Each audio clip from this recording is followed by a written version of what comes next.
भूमिपुत्र और जो है यहाँ के गर्जी कुटी के बांधकाम के लोग अपना सर छुपाने के लिए हमको जगह मिलना चाहिए। इसके लिए आज ये बैठक ग्राहक संघर्ष समिति के अध्यक्ष संस्थापक अध्यक्ष जीराम जी पगार और हमारे घर हक संघर्ष समिति के संगठक उल्लास नेरकर साहब और तुम्हारे यहाँ के रहवासी भूमिपुत्र पापा पटेल साहब और आप तमाम लोग आए हुए हैं।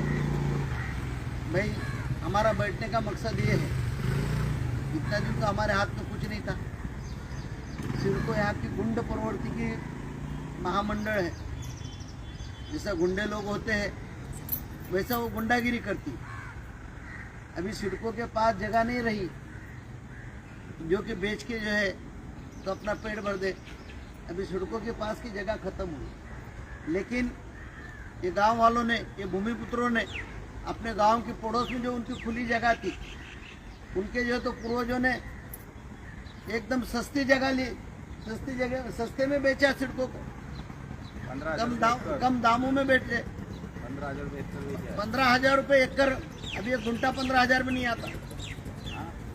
ऐसे वक्त में जो है तो इन गाँव वालों ने हमारे शहर का विकास होना चाहिए, हमारा शहर अच्छा बनना चाहिए, इसके लिए जगह ये सड़कों को स्थलांतरित किया। सड़कों जो है अभी सड़कों के पास जगह खत्म होने की वजह से कुछ गाँव वालों के अंदर, गांव के बाजू में नाले थे, कुछ जगह थी, डोंगर था। ऐसे जगहों को जो है तो अपने को जरूरत है घर की, अपने जो है तो इसमें क्या होगा। हमारा तो गांव कोई है नहीं, यही हमारा गांव है। अगर तो कोई लफड़ा फसाद हो गया, घर के अंदर कुछ गड़बड़ी हो गई तो हम भाग के कहाँ जाएंगे? गोवा छोड़ के, तलोजा छोड़ के, ये कोकन के अंदर हमारी रिश्तेदारी होगी तो जाओगे? जा सकता है कि इंसान का?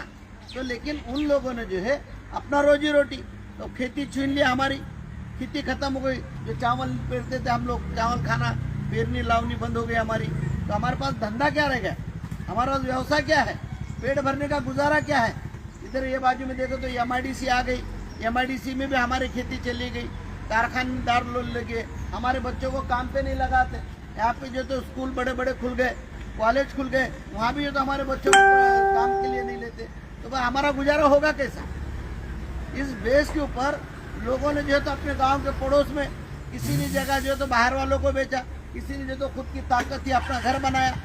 अब ये गवर्नमेंट ने अब ये कानून लागू किया प्रकल्पग्रस्त और बगैर प्रकल्पग्रस्त के लिए, और ये जगह भाड़े पट्टे भी देगी। ऐसा देगी 100 साल के करार के ऊपर देगी और कुछ कम पैसों में देगी। ऐसा जो तो GR अभी माननीय नगर विकास के मंत्री भी है और मुख्यमंत्री भी है, एकनाथ जी शिंदे साहब ने, अपने राज्य के मुख्यमंत्री ने GR निकाला है। उनके अभी 8 दिन हो गए GR निकला है। उसके अंदर खुले अल्फाज में लिखा हुआ है GR के अंदर, प्रकल्पग्रस्ताचे व बिगर प्रकल्पग्रस्ताचे गरजीपोटी केलेले बांधकामाखाली क्षेत्र व सभोवतालचे अनुभव क्षेत्र यानी की लँड एक्वायरमेंट विहित केल्याच्या दरानुसार भाडेपट्टीद्वारे वाटप करण्यात यावे। तथापि असे अनुलग्न क्षेत्र वाटप करताना सामाजिक व भौतिक सुविधासाठी आवश्यक क्षेत्र वगळून वाटप करण्यात यावे। असे भविष्यात सामाजिक व भौतिक सुविधासाठी अतिरिक्त क्षेत्राची आवश्यकता भासल्यास वाटप केलेल्या अनुलग्न क्षेत्रासाठी संबंधितांना कोणताही मोबदला देण्यात येणार। यानी कि उन्होंने जो कहा कि भाई जो जगह है उनको जो तो दिया जाएगा और उसके बाद में जो है तो कुछ जगह ऐसी भी छोड़ के रखा जाएगी जिसके लिए कुछ भी अपने स्कूल हो, कॉलेज हो। ऐसे जब ये GR निकलने के बावजूद भी हमारे लोगों का घर तोड़ रही। अभी परसों में हाल ही में 2-4 दिन पहले या 8 दिन पहले बालाराम पाटिल साहब ने तोड़ने के लिए आई, सामने खड़ा करके, उधर पॉलिटिकल आदमी है। अरे उनकी तो बात सुनो। ये इतनी मगरूर हो गई है सिडको, इतनी मगरूर हो गई है, वो किसी का वो देखती नहीं, चाहे गरीब है या गांव वाला है या बाहर वाला है। वो यही जानती है कि ये जगह खाली करूं, कोई बिल्डर के घसे में डालूं और मेरे पास कमीशन कितना मिलेगा, मेरे पॉकेट में पैसा कितना आएगा, ये काम कर रहे हैं। तो हमारी वार्निंग है ये राज्य सरकार को, महाराष्ट्र के, अगर से तुम हमको देखेंगे तो हम भी तुमको देखेंगे। सिर्फ 2 महीने का सबर, 1.5 या 2 महीने का। जैसा 1500 रुपए दे के हमको गोल घुमा रहे, इधर से 1500 रुपए दे रहे हमको लाड़की बहन बोल के, और लाड़की बहन का घर उजाड़ रहे। हाँ? अरे बहन है तो बहन का कोई घर उजाड़ेगा क्या? बताओ ना भाई, ये क्यों उजाड़ रहे तुम? ये दूजा भाव क्यों कर रहे? तुम बिल्डरों को दे रहे, संस्थाओं को जगह दे रहे, भाई हमको भी जगह दो। जो तुमने दिया 1983 में 86 में, जो झोपड़पट्टी वालों को, गोर गरीब को तुमने घर दिया, आज वो घर का इक्वायर कर रहे तुम? आज हमारे पास है क्या 35 लाख, 40 लाख, 28 लाख सिडको के अंदर घर लेने की? अरे फॉर्म भरने को जाए तो 75,000 रुपए देना पड़ता फॉर्म भरते टाइम। नंबर लगेगा कि नहीं लगेगा पता नहीं। बड़ा घर चाहिए तो 1.5 लाख रुपए से पहले सिडको को डीडी देना पड़ता है, नंबर लगेगा क्या नहीं पता नहीं। अभी इतना पैसा लाएंगे कहां से गोर गरीब? अब गरीबों के पास रहा क्या? आंग मेहनत करना है, लाना है और पेट खाना है, कल खत्म है।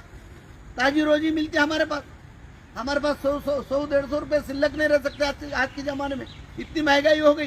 टमाटर देखे तो 70 रुपए किलो है, प्याज देखे तो 40 रुपए किलो है, कोथिमीर की पुल्ली जो है तो 200 रुपए 150 रुपए में बिकी कि नहीं बिकी? तो बताओ आदमी जो है तो घर खर्चे में से कैसा पैसा बचाएगा? इसके लिए हमारा ये गवर्नमेंट से आह्वान है कि भाई तुम गरीबों की सरकार बोलते हैं, रिक्शा वालों की सरकार बोलते हैं।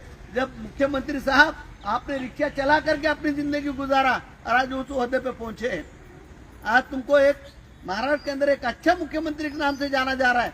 तो ये हमारे नई मुंबई के अंदर प्रकल्पग्रस्त और बिगर प्रकल्पग्रस्तों को क्यों परेशान कर रहे? तुम परेशान मत करो, सबको एक निगाह से देखो, हम जैसे गरीबों को न्याय दो। तुम घर तो आएंगे, बेचारे ने आज भी एक घर बनाए, बुलडोजर लगा के तोड़ रहे, आज उसको क्या नहीं लगा? एक 10 बाई 20 का खोली बनाने के लिए कम से कम 2.5 से 3 लाख रुपए लगते कि नहीं लगते? ईट रेती मजदूरी पकड़ जो भी सादा बनाएंगे तो 2.5-3 लाख उसको। एक तो तुम घर नहीं दे रहे, ऊपर से उसका घर तोड़ रहे। अरे भाई हमारे देश के प्रधानमंत्री मोदी जी कहते हैं देश के हर एक गरीब को, हर एक बेघर को मैं घर दूंगा। 400 करोड़ घर में बेघरों को दूंगा। सुने कि नहीं सुने टीवी में? अभी एडवर्टाइज बंद कर दिया लगता है, अभी नहीं दिख रहा एडवर्टाइज क्या? हाँ, 400 करोड़ बेघरों को मैं घर दूंगा। घर ऐसा दूंगा, घर के अंदर नल होगा, नल में जल होगा, उसके घर के बाजू में आंगन होगा, बच्चे खेलने के लिए हरा भरा गार्डन होगा। तो फिर हमारे घर क्यों सड़कों उजाड़ रहे? एक तो मोदी साहब की बात ये सड़कों के समझ में नहीं आ रही क्या? यह सड़कों जो कर रहा है वो मोदी की नहीं मान रहे, उसके प्रधानमंत्री की नहीं मान रहे। मुझे ऐसा लगता है अगर से मोदी जी की बात मानेगा तो सड़कों तुम्हारा बुलडोजर लेके नहीं आएगा। गरीब को घर देना तो दो, गरीब का घर क्यों उजाड़ रहे हो? ये सवाल लेके हमको रास्ते में खड़ा होना है। और ये जो GR निकाला ना, अगर से ये GR को सिडको नहीं मानती होगी तो यही 2 दिन के अंदर सिडको में हम लेटर देंगे।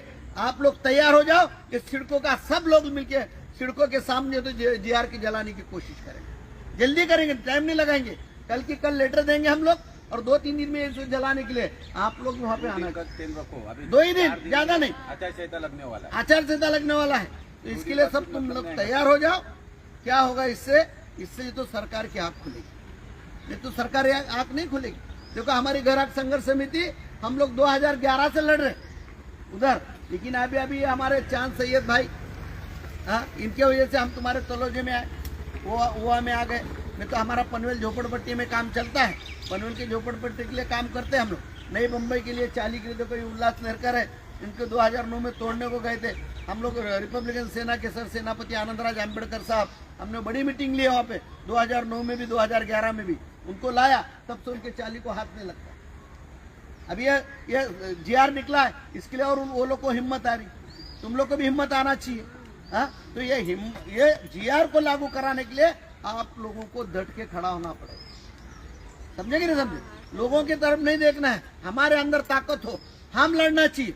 तुम टीवी के एडवर्टाइज के अंदर देखे होंगे, एक बुलडोजर आता है घर तोड़ने के लिए और बाइक खड़े होती है शाम के अंदर, बोलते तेरे में दम है तो आजा पहला तोड़ दे बोले मेरा घर।